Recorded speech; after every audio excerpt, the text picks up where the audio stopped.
placer estar aquí un poquito cansados, pero el camino se nos puso diferentes circunstancias.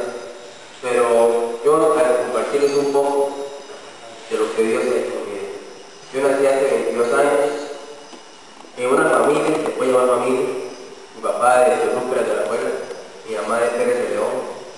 Mi papá había dejado a mi madre abandonada con mi hermana, ya tenía 2 años de vida mi hermana, y yo ya venía en camino. Y como dicta una sociedad, mi papá se casaron sin conocerse, sin amarse, sin saber nada uno del otro. Yo empecé a crecer y mi papá a la par. Mi papá un hombre transportista, él viajaba siempre a Zona Limón. Y como todo niño, yo a mi papá lo veía como aquel superhéroe, lo veía como aquel ejemplo a seguir. Yo a la edad de 4 o 5 años recuerdo que llegaba mi mamá y le preguntaba: mami, ¿por qué papi nunca está en la casa? ¿Por qué él se va desde un martes y regresa hasta un sábado o en vez hasta un domingo? ¿Por qué él nunca está al lado mío? ¿Por qué nunca podemos ir a jugar bola? Podemos vacilar, podemos ver televisión, una película. ¿Por qué? Ya me decía: la vida es dura y hay que trabajar.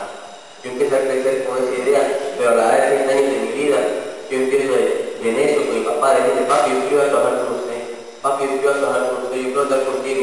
Y él acepta, puso peros, puso pretextos en muchas ocasiones, pero esa vez acepta y me dice: bueno, Andrés, vamos conmigo a trabajar. Recuerdo que llegamos a Limón, a una pequeña zona, y me dice: Andrés, quédate en esta esquina jugando con unos niños. Y yo me quedo jugando carritos, bolas con los chiquitos, y a los 5 minutos yo me da mi cuerpo me dio vuelta. Y puedo ver que mi padre está sentado en una esquina con una mujer de su regazo pensando: esa mujer no era mi madre. Yo regreso, a mi papá y le pregunto: papi, ¿por qué tú estabas con esa mujer besándola? Esa mujer no era mami. Y yo lo que me dice: Andrés, es una amiga, tranquilo, eso es normal. 2 años después, que pasa en mi vida y en mi corazón, nos damos cuenta que mi padre tiene un adulterio de 4 años. Nos damos cuenta que mi papá había sido una vida falsa, había sido una vida en la cual lo que él decía que nos amaba, que nos quería, que nos todo, era mentira. Aquel Superman, aquel tío a vivir, aquel ejemplo que yo quería hacer, se vino al suelo, y en mí nació un sentimiento en nombre de mi papá. Pero como todo el niño, 6 años, 7, 8 años que tenía en ese momento, ocupo amor de una mamá, amor de un padre, y llego de mi madre a pedir un abrazo, a pedir un te amo, a pedir un beso. Lo que encuentro fue una mamá que a los 14 años de vida había quedado sin un padre. Encuentro una mamá que el padrastro la quiso prostituir, el padrastro la quiso violar. Encuentro una mamá que viene a recibir un adulterio de 4 años, y lo que encuentro fue una mamá que me decía: Andrés, lárgate, Andrés, te vomito, Andrés, me estorbas, Andrés, me das asco. Desde mi vida, yo empecé a crecer a la edad de 8 años solo. Yo llegué a la escuela con miedos, con temores, con vacíos. Llegué siendo un niño coito, llegué siendo un niño en el cual me daba miedo. En la escuela me pusieron muchos apodos. Me acuerdo que en una ocasión yo era un niño que cuando llegué a la escuela era 100% tartamudo. Era un niño que no podía hablar, era un niño que no podía parar hoy en día, porque solo Dios hace esto, y poder hablar con usted. Era un niño que me quedaba pegado al hablar. Pero mi papá en ese momento quiso ganarse nuevamente el amor mío, el amor de mi hermana. Y en ese momento ya aquel mi hermano ya le estaba bebé. Y empezó a ganarlo. ¿Qué hacía mi papá? Nos daba bicicletas, las mejores tenis, las mejores ropas, las mejores camisas. Nos daba todas esas cosas. Pero creo que en una ocasión mi papá, a la edad de 9 años de mi vida, me dio una bicicleta y me dijo: hey, toma un regalo, la mejor bicicleta en este momento que había. Me regaló para un diciembre. Yo la bicicleta la quería como mi todo. Yo la agarraba todos los días, la lavaba, la limpiaba, la generaba, todo. Pero creo que una vez yo era un mandado, y cuando regresé a mi casa y la bicicleta, entonces yo también de mi papá. Como a las 2 horas, no me escucho un golpe, y yo, la bicicleta, se me olvidó. Cuando salto afuera, así, mi papá echó para atrás el camión y la majó. El problema no fue que haya majado la bicicleta, el problema fue lo que vino después. Mi papá se pidió la bicicleta, era un furia, cerró su puño y me dio un golpe en la cara. Yo salí corriendo para el baño de mi casa. Yo me encerré en el baño, le puse el picaporte, le puse el seguro, le puse todo. Mi papá empezó a gritar: Andrés, abra la puerta, Andrés, abra la puerta, que no le va a ir feo, Andrés, abra la puerta. Y yo hoy en día no me vergüenza decirlo, yo me oriné del miedo que yo tenía, papá. Yo me oriné mis pantalones. Y mi papá agarró la puerta y la fue a patar. Mi papá agarró una paja de fuego y dejó mi cuerpo totalmente marcado desde mi ombligo y todas mis piernas. Yo desperté 2 horas después, porque del mismo susto, caí inconsciente. Desperté 2 horas después con mi mamá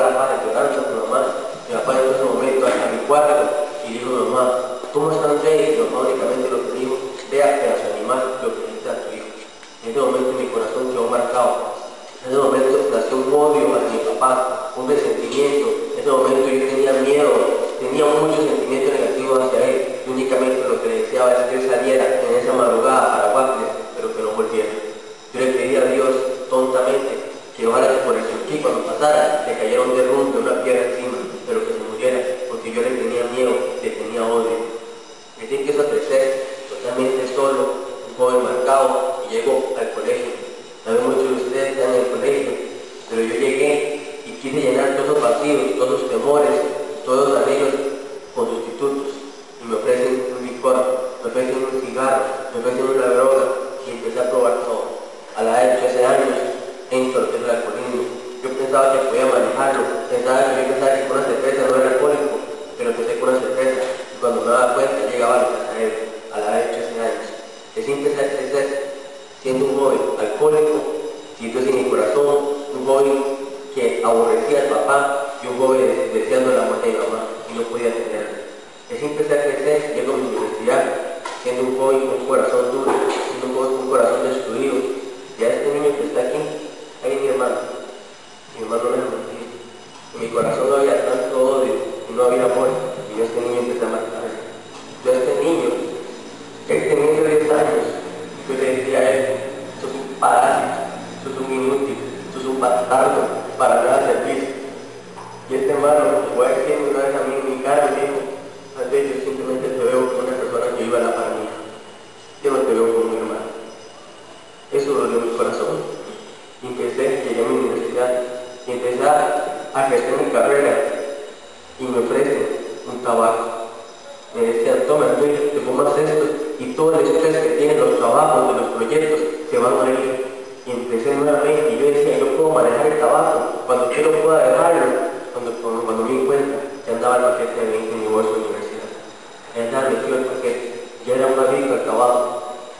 Empecé a ir a giras de turismo, porque estudié la carrera de turismo, y empecé a ir a Japón, a Manuel Antonio, a Monteverde, a Manzanillo, a Támara. Yo puedo decir que gracias a mi universidad, profesionalmente, doy gracias a Dios porque tengo mi título, tengo mi carrera, pero personalmente fue una destrucción en mi vida. Mi alcoholismo llegó a tal punto de que yo tomaba alcohol dentro de las clases. Mi tabaquismo llegó a tener un paquete de 20 cigarros que lograba traer 2 días, 3 días lo mucho. Que siempre empecé a crecer, pero mi papá conoce esta paternidad. Aquel hombre duro, aquel hombre que una vez me golpeó, aquel hombre una vez que me dejó mi cuerpo marcado, ese hombre llevó a esa paternidad. Y aquel hombre que muchas veces me humilló, me hizo sentir peor que un perro, ese hombre empezó a cambiar. Ese hombre empezó a tener un cambio en su vida. Y yo le decía, ¿qué le pasa a este más? Mi hermano me deja mentir, dice, ¿qué le pasa a este más? Que pensaba llegar a nuestra casa, después cuando nos abrazaba y nos daba un beso en la frente. Un punto llegaron a abrazar y nos decía, André, Moisés los amo. Nosotros decíamos, ¿qué le pasa a este man? ¿A dónde está yendo? Y empezó a decirnos, André, vamos a la paternidad. Vamos a la paternidad. Usted tiene edad para ir. Yo ya tengo 21 años. Vamos. Yo le decía, vea, mano. Oye, yo le decía a pastor, vea, pastor, si usted quiere ir, vaya usted. Pero a mí no me fuerza a ir. Yo le respeto y de todo, pero a mí no me lleva esa parte. Mi papá insistió 1 año de su vida. Mi papá todavía tiene 2 años de paternidad. Yo tengo 1 año. Mi papá duró 1 año insistiéndome una y otra vez. Entonces vamos a paternidad. Al año yo me dispuse únicamente porque aquel amigo mío, el amigo de Guareno, mi amigo de vicios, el amigo de alcohol, iba a ser con mi hermano, iba a ser el EDC. Yo dije, yo por él voy. Yo llegué ese día y un joven común y corriente como mi persona se paró. Y eso su testimonio de vida. Y empezó a contar que el papá lo aborrecía, lo vomitaba, lo odiaba, pero que hoy lo amaba. Yo después del evento llegó ese joven y le pregunté, oye, ¿cómo hiciste para tu papá con todo lo que te hizo? Ahora lo amas, lo quieres. ¿Cómo hizo? Simplemente me dijo, acepté eso en mi corazón. Y Dios cambió. Pero ¿cómo lo hizo Dios? No sé. Dios hace cosas que parecen imposibles, que hace posibles. Entonces yo empecé a seguir viendo la paternidad. Y empecé a ver un cambio también en mi mamá. Mi mamá ingresa a la maternidad de mujer. Y aquella mamá que quiso ser violada, aquella mamá que quiso ser prostituida a la edad de 14 años, que nunca tuvo un papá que le diera un abrazo, que le diera un beso, que le diera un te amo. Aquella mujer que sufrió un aborto de 4 años, esa mujer empezó a darme besos, a darme abrazos. Aquella mujer que una vez me dijo, Antonio, me das asco, empezó